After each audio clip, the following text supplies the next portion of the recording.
అందరికీ నమస్కారం. నేను మీ ఆడాన రాజు. విశాఖలో గ్రేటర్ జీవీఎంసీ సంబంధించిన మేయర్ మీద కూటమి ప్రభుత్వం అవిశ్వాసం పెట్టడం జరిగింది.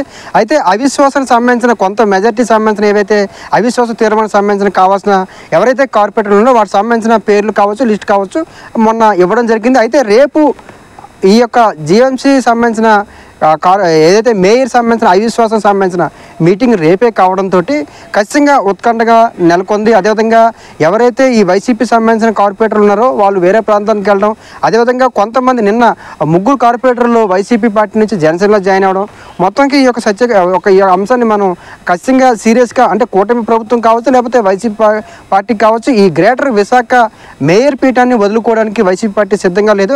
అదేవిధంగా ఖచ్చితంగా వైసీపీ పార్టీ కాకుండా కూటమికి ఖచ్చితంగా ఈ గ్రేటర్ విశాఖ మేయర్ పీఠాన్ని దక్కించుకోవాలని చెప్పి కూటమి ప్రభుత్వం కూడా చాలా బలంగా ప్రయత్నం చేస్తుంది.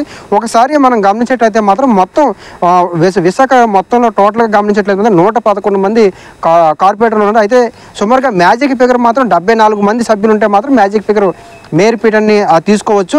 అయితే ఒకసారి టీడీపీ ఏదైతే మన కూటమి సంబంధించిన సభ్యులు చెప్తున్న లెక్క ప్రకారం టీడీపీకి 48, జనసేన పార్టీకి 14, అదేవిధంగా బీజేపీ పార్టీకి 2, అదేవిధంగా ఇండిపెండెంట్గా పోటీ చేసిన వాళ్ళకి 2, మొత్తం 66 స్థానాలు కూటమి వైపు ఉన్నారని చెప్పి కూటమి సభ్యులు చెప్తున్నారు. టీడీపీ జనసేన ఈ 3 కలిపి ఉన్నారని చెప్పి కూటమి సభ్యులు చెప్తున్నారు. అయితే వైసీపీ పార్టీకి 34 మంది సభ్యులు మాత్రమే ఉన్నారని కూడా ఈ యొక్క కూటమి సభ్యులు చెప్తున్నారు. అయితే ఒకసారి మనం గమనించేట్లయితే మాత్రం నిన్న ప్రభుత్వానికి సంబంధించిన ఏదైతే వైసీపీ పార్టీ సంబంధించిన విప్ జారీ చేయడం జరిగింది. ఎందుకంటే ప్రధానంగా మనం గమనించేట్లయితే మాత్రం వైసీపీ పార్టీ సింబల్ నుంచి గెలిచిన వాళ్ళు సుమారుగా మనం గమనించేట్లయితే మాత్రం 58 మంది సభ్యుల వరకు ఉన్నారు. 58 మంది కార్పొరేటర్లు వైసీపీ పార్టీ సింబల్ నుంచి గెలిచారు. కాబట్టి ఖచ్చితంగా వైసీపీ పార్టీ విప్ జారీ చేయడం జరిగింది. ఎప్పుడైతే విప్ జారీ చేస్తారో ఈ విప్కు వ్యతిరేకంగా అంటే ఓటింగ్ వైసీపీ పార్టీకే వేయాలని విప్లో ప్రధాన అంశం ఉంటుంది. ఎందుకంటే విప్ జారీ చేసేటప్పుడు ఈ యొక్క ఎవరైతే కార్పొరేటర్లు ఉన్నారో ఆ పార్టీకి అనుకూలంగానే పనిచేయాలని చెప్పి విప్ జారీ చేస్తారు. ఆ పార్టీ కాకుండా వేరే పార్టీకి అనుకూలంగా ఎప్పుడైతే వీరు విప్ జారీ చేస్తారో ఆ వ్యక్తుల్ని ఆ సభ్యుల్ని ఆ పార్టీ నుండి సస్పెండ్ చేసే అవకాశం ఉంటుంది. లేదా ఆ పార్టీ ఎవరైతే ఆ కార్పొరేటర్ల మీద లీగల్గా యాక్షన్ తీసుకునే అవకాశం ఉంటుంది చట్ట ప్రకారంగా.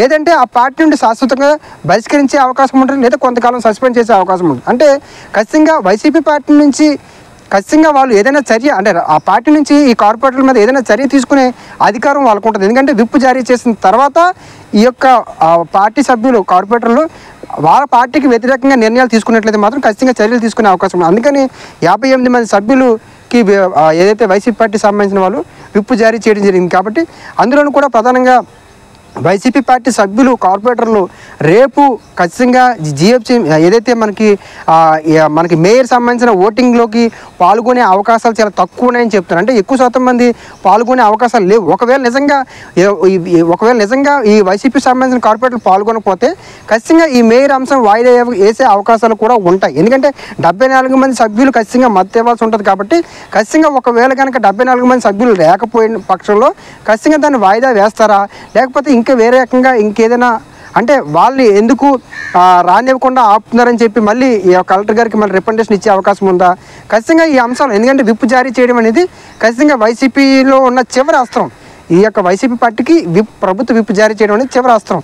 కాబట్టి ఈ అస్త్రాన్ని అటు కూటమి ప్రభుత్వం ఏ రకంగా తీసుకుని ముందుకు వెళ్తుంది అనేది ఇక్కడ సవాల్. ఎందుకంటే ఈ కార్పొరేటర్లు ఈ యొక్క విప్ జారీకి వ్యతిరేకంగా అడుగులు వేసిన తర్వాత ఖచ్చితంగా వీళ్ళకి సవాల్ ఎదురే అవకాశం ఉంటుంది. కాబట్టి వీళ్ళు దానికి సిద్ధంగా ఉన్నారా లేదా అనేది రేపు తేలే అవకాశం ఉంటుంది.